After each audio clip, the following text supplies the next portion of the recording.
Sleepwalking, or somnambulism, is a parasomnia characterized by dreaming during deep sleep while the body is not in atonia. Since the body can move freely, can move freely, people will act out their dreams, move around, or eat in their sleep even. In some cases, people have driven several kilometers or committed murder, sometimes both at the same time. Many people have sleepwalking in childhood but later grow out of it, and others continue to have sleepwalking their whole lives. Today, I'd like to give a warm welcome to Airfighter, who had sleepwalking as a child. Welcome. How you doing? Not bad. So, first thing I want to ask you, sleepwalking, obviously more common in children than adults. Have you ever had an episode of sleepwalking as an adult, or did you entirely grow out of it?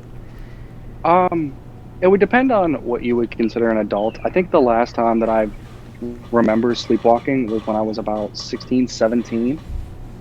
After that, I don't know of any times where I have sleptwalked.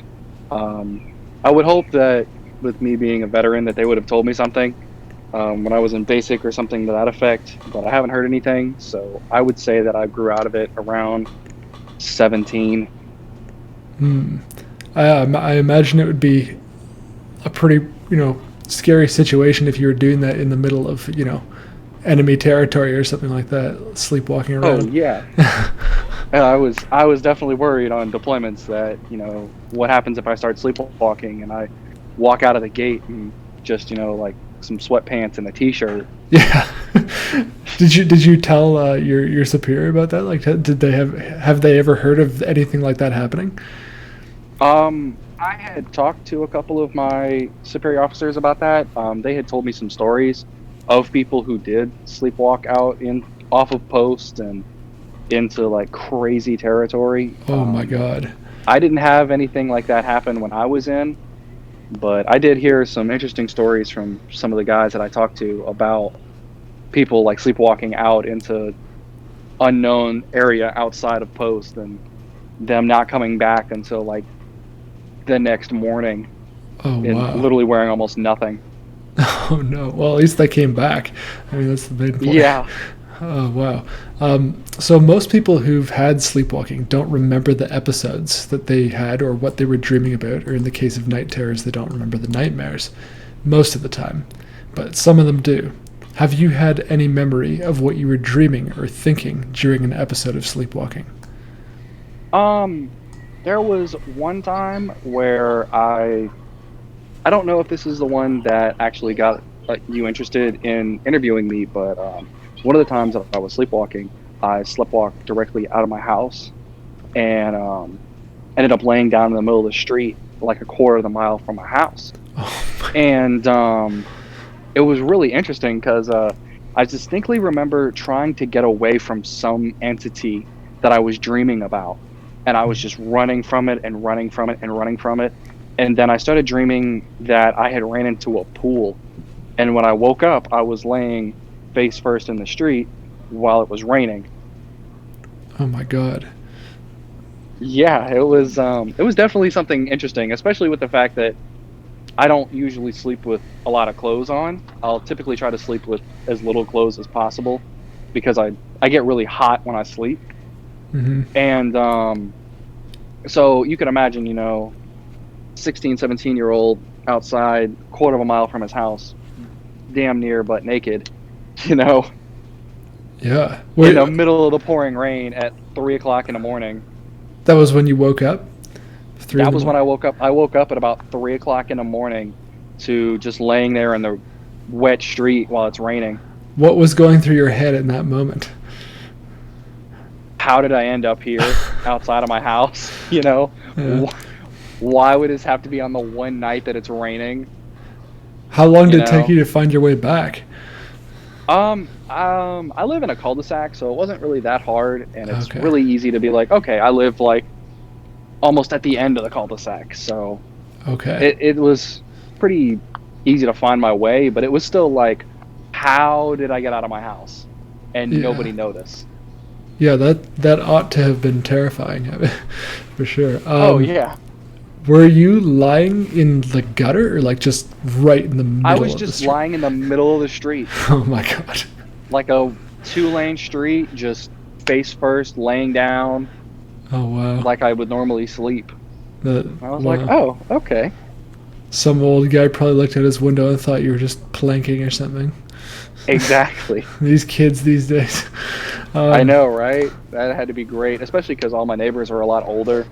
And that's often a thing that I'll get, asked about is, oh, what are you kids doing these days? And I'm yeah. like, well,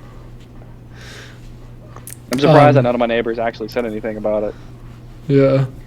So at 17, that was sort of when you last had it. What's like the first time that you were made aware that you had sleepwalking? So the first time that I was made aware was about like 7 or 8 years old. And my mom tells this story, and it is a little interesting to say the least. So at the time, I think I was like 3 or 4 years old, and I ended up.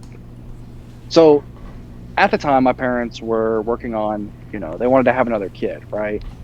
So my parents are in the middle of going at it, to put it lightly, and I sleptwalked into their room, dropped my pants, and peed all over the side of their bed while they were in the middle of trying to have, intimate times. Yeah. I mean, that's a Yeah, bit like walking into hostile enemy territory, isn't it? yeah, pretty much.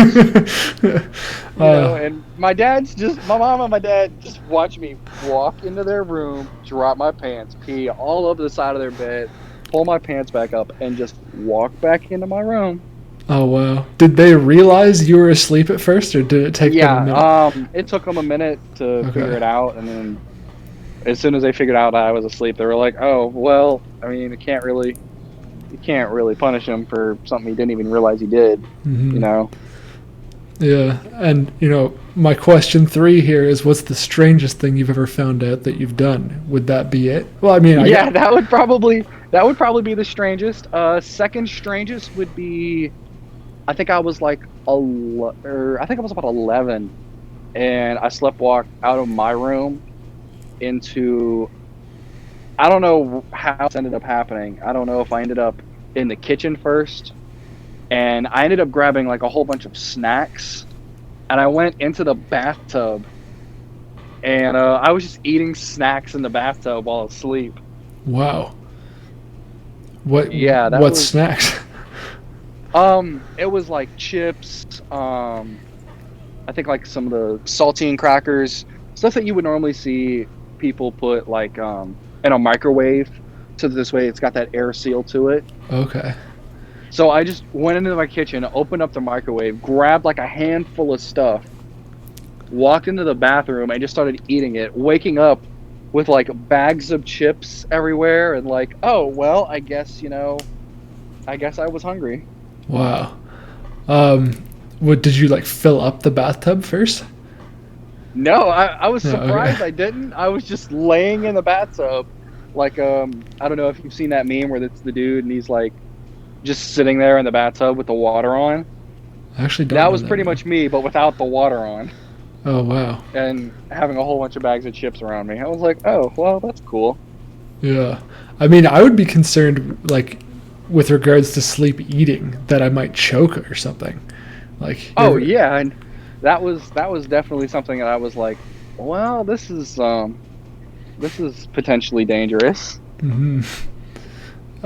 What's the scariest place you woke up? I mean, obviously the street's pretty scary, especially accompanied by that, the dream that you had along with it. Oh yeah. So I can't remember the exact dream that I had for this one, but I think this is the one that you wanted to talk to me about the most. I Probably. was at one of my friends' houses, and my friend's dad was a former police officer, and so he had a lot of experience, with having to deal with a lot of things, and he had a couple of gang members who weren't particularly keen on him because he'd put them in jail, things of that nature. Hmm. So I'm at my buddy's house, and I fall asleep on his. I think I fell asleep in his room actually, and he had like a couch in his room, and I'm just asleep, and I wake up with my best friend's dad holding his Glock in my face, screaming, "What the fuck are you doing in my house?" Oh my god. Yeah. Did He he didn't know you though? No, he knew I was there, but it was like 2 o'clock in the morning. Everybody was supposed to be asleep. Even my friend was asleep, and he liked to play video games until like way early in the morning. Mm-hmm. And my best friend's dad's like, "Why the hell are you walking around my house at 2 o'clock in the morning?" And I'm here like, I don't even know. He's like, "Were you sleepwalking the whole time?" And I was like, "Yeah." Like, I almost shot you, and I go, "I do now." Wow.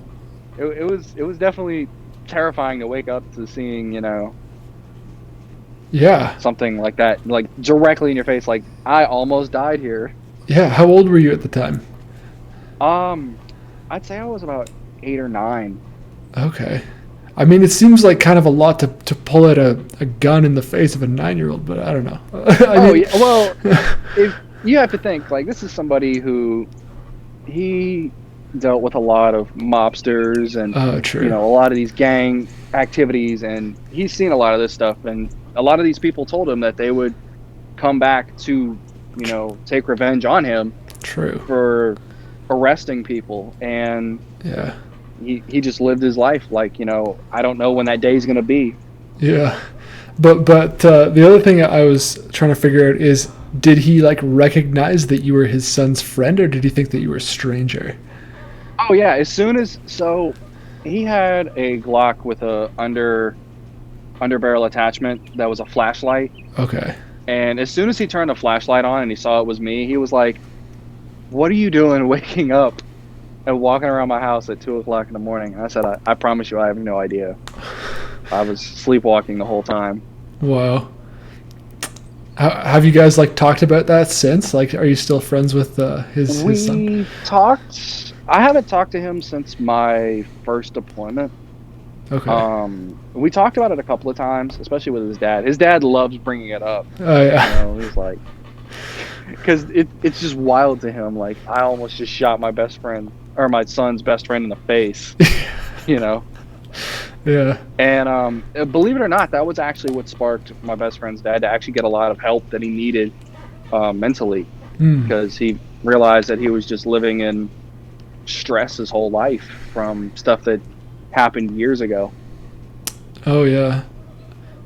Yeah, I was gonna say, like, it'd be talk about parents embarrassing their kids. Your friend going to school the next day and his dad just killed his friend. That'd be brutal. Yeah, right. Yeah. That'd be pretty heavy metal, not gonna lie. Yeah. Right. So, yeah. Well, the question that I had here was like, do you have night terrors or a night terror ever? And you've described the one dream again where you felt like you were being chased by some like wicked presence and whatnot. But are there any others where, I know that it's difficult to remember the dreams always, but are there any where you felt uneasy, like during the sleepwalking, like you actually have a feeling of something bad? Yeah. To give a little context here, I am a pagan reverend, and some of the things that I'll do is I'll do cleansing on people's houses when they have like unnatural presences in their house. And the way that I really got into it was my house was haunted. The house that I was living in for most of my life was haunted, and there have been a couple of times where I have dreamt that something was watching me, and I would wake up and I would see something in my room watching me. It's just and it took. Sorry. No, go ahead. I'm sorry. No. You go ahead. I've got a lot of questions, so yeah. I mean, this is something that later on I would find out. This is someone who lived on the property that the house was built on, because before my house was built, it was all sugarcane fields. And being from Louisiana, a lot of this area was slave-owned territories where they had plantations of sugar caners. And one of the things that was often talked about was, you know, apparently in the town they had somebody who owned a sugarcane plantation, and he was sleeping with one of the slaves instead of his wife. Well, his wife ended up killing him and the slave and then herself. And I ended up having to deal with the wife herself. That's who was haunting your house? That was who was haunting my house for years. Hmm. And sorry, is this the house that you grew up in, or that you currently live in? This is I grew up in and still at for now. Okay. I've been there. I've been at that house on and off since the early 2000s, actually. Yeah, about Okay. 2001. Hmm.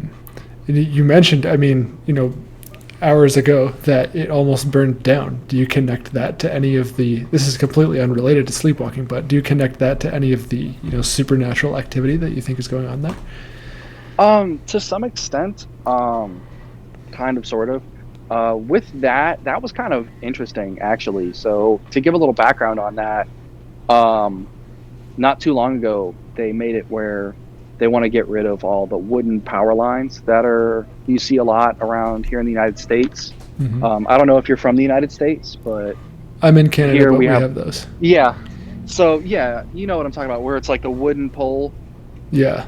So they're currently removing them and they're replacing them with concrete, so that this way they don't burn up as easily in Hmm. the event of of something happening with the power line. Hmm. Well, I have one in my yard, and they were supposed to take one of these big cranes that they need to set the pole in place, and they were supposed to move it in from the sugarcane fields behind my house, but they couldn't, so they had to bring it in from the street with all these low hanging power lines. Sorry, could you repeat that last part? I'm sorry. There seems to be just a little Yeah, bit of I'm lag. sorry. So Sounds what good now. happens is, yeah. So what happens is, instead of them being able to bring in one of these really big, I'm sorry, I keep getting a phone call. Oh, And that's yeah, probably what it no, is. yeah. But so what happens is, um, they're supposed to bring this big crane in from the sugarcane field, but they can't.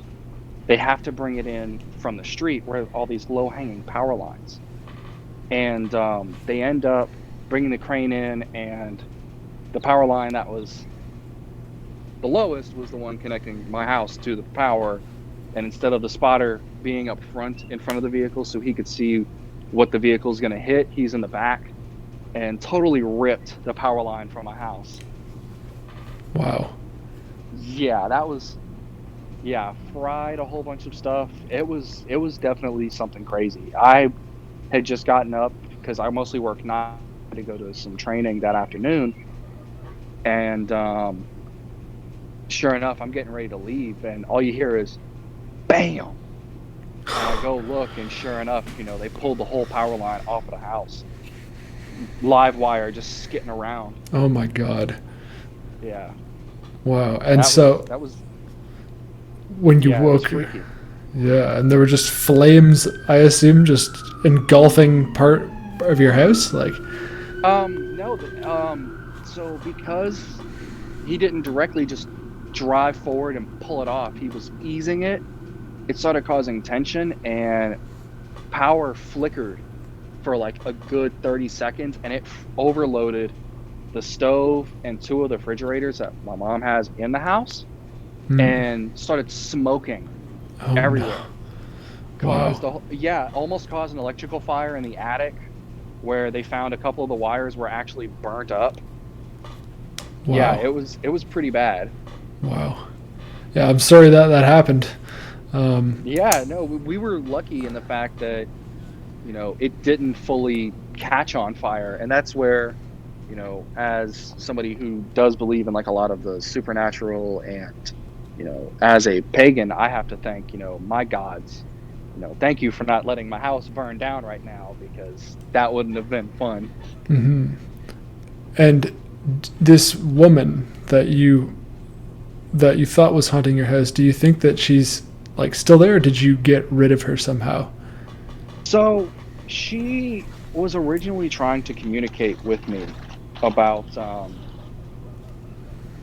because I've always been able to feel the presence of ghosts and other things. Hmm. And even since I was like very, very young, I would always had that, I guess you could call it a sixth sense. Hmm. And she was trying to talk to me because she just never had peace. And that's something that I often find true with these spirits or whatever is they don't have that peace in their life, so they can't rest peacefully. Right. And were you able to help her with that? I was able to partially help her with that.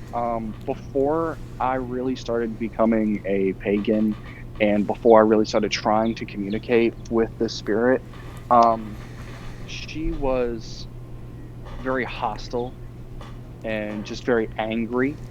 And in some of my communications with her and trying to talk to her, she has told us that she's not wanting to hurt us. It's just she's upset, Hmm. and things on that side of as a pagan we believe that there are two different or there are two realms really. There's you have your realm that you're living in and you have the realm where those who are no longer with us are. And in some cases they can merge. Hmm. And yeah, Is it like Celtic paganism? I am a Greco-Roman pagan. Okay. But yes, it's very close to the Eclectics or the Egyptians. Mm. It's very similar. It's just a different set of gods, Right, right. honestly. Yeah. So typically, you'll see your Eclectic or your Nordish or your Nordis and your the heathens. Honestly, that's what a lot of them are calling themselves because that is what they were called. Hmm. And you'll have like those will mostly be like Thor, Zeus, or not, yeah, Thor, Loki, and other gods of the Roman, or not Roman, I'm sorry, Norse mythology. Then you'll Right. have, your Egyptians with Ra and other Egyptian gods. And then I fall along the lines of the Greek and Roman. Hmm. I mostly call them by their Roman names just because Romans got to, name the planets. So Right. we're the winners. Yeah. When you described the other world with the spirits, it reminded me of like Celtic paganism. Sorry, something in my throat. But basically, yeah, they have the other world and then the Ace She, which are like these spirits that reside there. And Yeah. that's, yeah, I guess it's And all similar. yeah, I mean, you see that a lot in a lot of religions too. I mean, even in Hmm. Catholicism, you have heaven, which is supposed to be made for, your spirits that have passed on and have Hmm. given themselves to God. And Hmm. that was something, I grew up completely Catholic being from Louisiana. I'm one of the very few people in Louisiana who will say, like, yeah, I'm not Catholic anymore. I went to something that more so fit my environment. Hmm. And even so, you'll find like a lot of these similarities, Hmm. where on one side you have, Catholics with heaven and, you know, that being where you want to go after you die. Well, as a Greco Roman, I want to go to the pantheon with the rest of the gods. Hmm. And do you think that the woman who was haunting your house, do you think that she maybe influenced your sleepwalking as a means of trying to communicate with you? I believe so, honestly. I believe that some of it was, especially later on in my time sleepwalking. I found that a lot of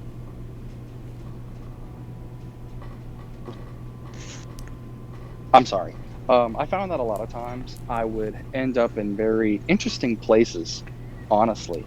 Hmm. Places that kind of made me think that there was more to what was going on, if that makes sense. Yeah. There was one time where I was actually in the cane field behind my house oftentimes I kept having this dream, and it was weird because I had this dream every time I made it to that point. Mm-hmm. So if I can, I'll send you some pictures of this. But behind my house is nothing but cane field, and if you look, there's an electric line. Um, I'd say about a half, maybe 3/4 mile behind my house, and I would always have this dream that there was something that happened right there, and there was blood on the ground, and it was all over the sugar cane, and like it was just everywhere, you know. Mm. And I kept seeing the number 3, and I never understood what was going on in the dream until I started looking at, I had to ask for town records and other things of, people who own the house before us or own the land before us, and come to find out, at that around about that exact spot was where that woman ended up killing her husband, and the woman that her husband was cheating on her for. Wow. Like you found that out like as a fact, like a historical fact. Yeah, that was an actual historical fact that Oh wow. in that area, that's where she killed her husband. That's where she killed the woman that was cheating on her, and that's where she killed herself. Was around in that area. Now later on, of course, the bodies were moved and they were placed in an actual cemetery, Mm-hmm. not too far from where the sugarcane field is. But it was absolutely wild to me to think that, like I kept coming to this location and I kept seeing, like 3s, and I kept seeing, this blood on the sugarcane at that point, and I kept sleepwalking to that point Yeah, every time. that is giving me like actual goosebumps right now. That's really creepy. Yeah, it was really crazy. And that was kind of one of the things that I really wanted to, share with you, was that experience of like, that's how she was communicating with me before I opened up to talking to her. Right. Wow. And it was definitely an experience, And do you to wake up over there. yeah, do you think that you opened up like around the same time your sleepwalking stopped? Like you opened up to I would talking say, to her? yeah, I would say so. Interesting. It would, I would go back and forth between paganism and Catholicism when I went to basic training, which was when I was 18. I was more open-minded around 16, 17, when I really started saying Catholicism just isn't what I'm going for. It doesn't fit me very well. And I Mm-hmm. started looking at a lot of different things. I looked at paganism originally. I looked at LaVey Satanism. I looked at actual Buddhism, and just studying all of these religions to try to find what fit me the best. And every time it kept coming back to paganism. It's paganism. Mm-hmm. And it would stick out to me for some reason. And one of the first rituals that I actually did was to talk to this woman. And that's when you found out the stuff about like that, what her intentions were and that sort of thing. Right. And that's when I found out, like, hey, I don't want to hurt you. I need to talk to you. I need to tell you what happened. Right. And that's kind of where a lot of these guys are at, is they just, they just can't sleep peacefully Mm-hmm. because something hurt them so badly. Yeah. And one more thing I wanted to ask is the number 3 that you were seeing in the dream. Do you believe that that represents the woman she killed, her husband she killed, and her? Is that what it is? I believe so, honestly. Okay. That's what my interpretation of it was. Mm. And she hasn't tried to tell me otherwise with that. Mm-hmm. Okay. That's really fascinating. And actually, this is now an even better question than I had originally thought. So, family history, they say, can increase the likelihood of sleepwalking. And do you know if any of your family members have had sleepwalking? And I mean, this is especially an interesting question now, seeing as they presumably lived in that house with you when you were young. Yeah. No, I'm the only one. Now I also have sleep apnea. I found that out on my first deployment, that I had really bad sleep apnea, and my dad also had sleep apnea, but that's the only sleep disorder that I can think of that is shared between myself and someone else in the family. And that's even going like extended family and everything else. The only thing that really comes to mind is sleep apnea. Hmm. Interesting.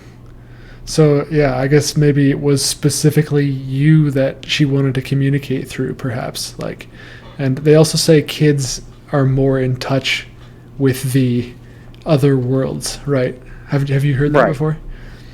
Yeah, and that was something that was originally, made that was something that I was originally made aware of by the fact that, when my parents lived in another house before we moved to the one that I'm currently at. But like I'd say like 1997 to 2001 ish.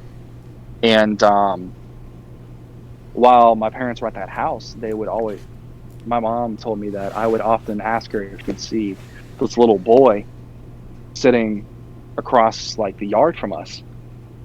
And I would always talk about this little boy from across the yard, but there was no other house back there, and there Oh, was no family back there. It was just us.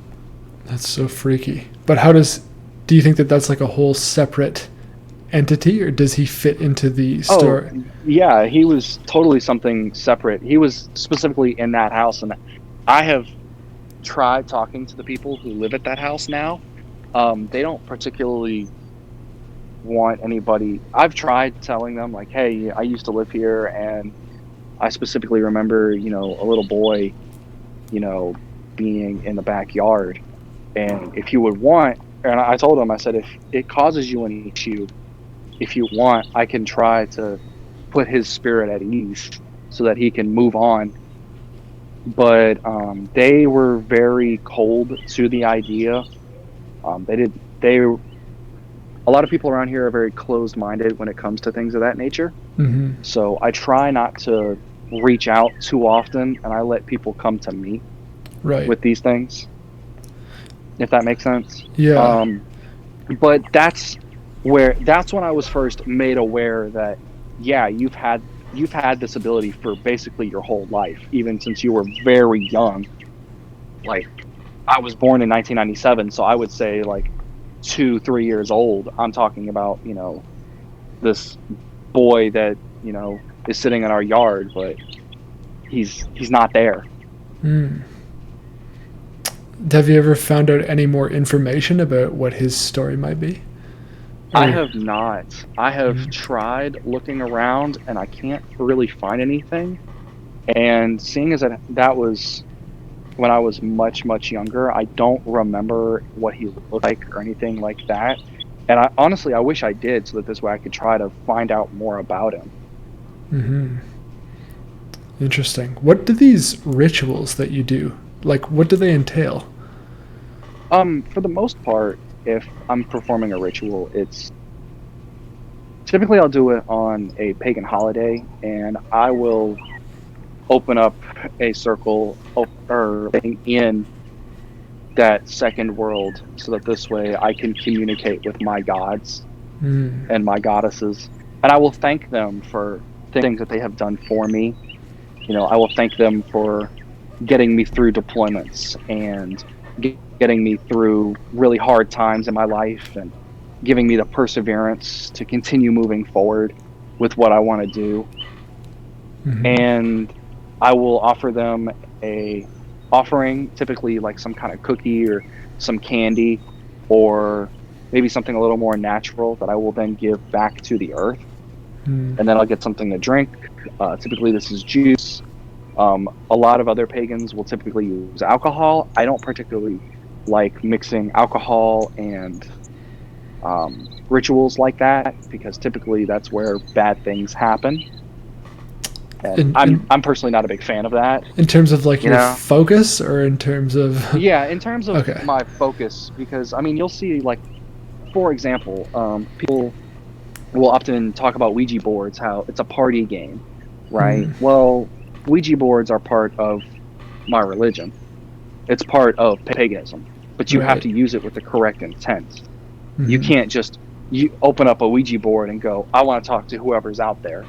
because there's a probability that you're going to get something that you don't want to talk to, and it's Uh, going to latch itself onto you. mhm. So, having heard a lot of these stories, and having to now, that I go to people's houses and I'll do cleansings for them, because that's the thing that happens to them.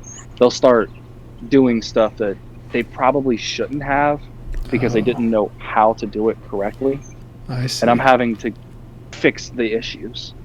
So Hmm. I make sure that if I'm doing a ritual, I'm very respectful to the gods, and I have the intent of who I'm talking to. Hmm. Interesting. And when somebody wants a cleansing, do you tell them like we have to wait till it's like a pagan holiday, or can you do that at any time?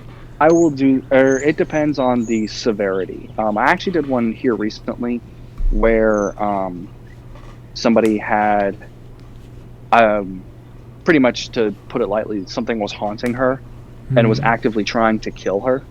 She had knives floating around her house. I actually physically saw like knives floating in the air, Oh my God. and they would fly at the walls. Wow. The family often reported that they would hear like someone was in their house. At that point, that's harmful. That's going Yeah. to end up killing you. And so I'm going to make that effort no matter what, because it's detrimental to your life. If it's something that's not very heavy, like to that extent, like, oh, I just think I have something in my house, it's not bothering me, but I just see it, then I will typically ask them, okay, can we wait for, let's say, a new moon or a full moon or one of the pagan holidays, so that this way I can have my gods, already opened up, and we can all work on this together. Hmm. But if it's something that, like I said, if it's actively trying to kill you, then I'm sorry, I'm having to do this right now. Right.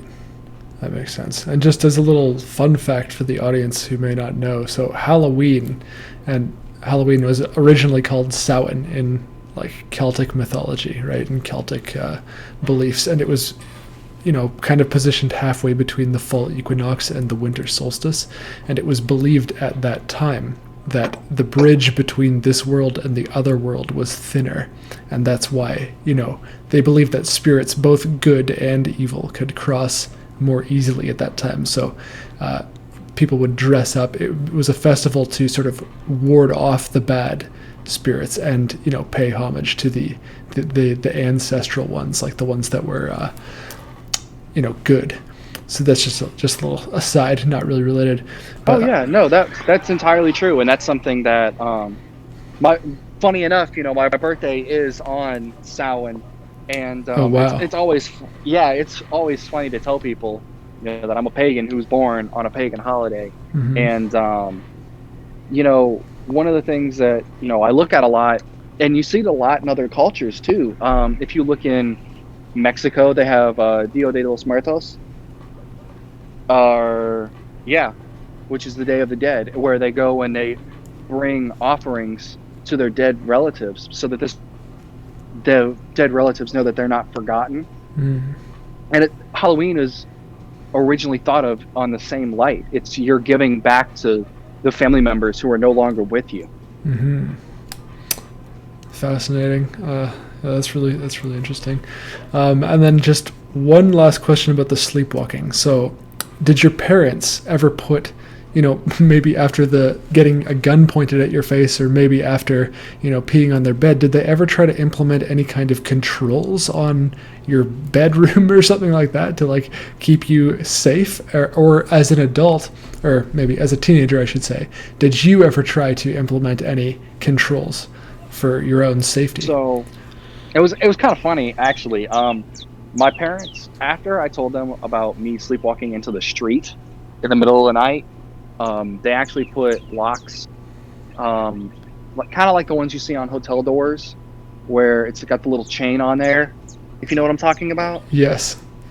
Yeah, so they put that on the front and the back door, and they put a security system in the house with cameras and a couple other things.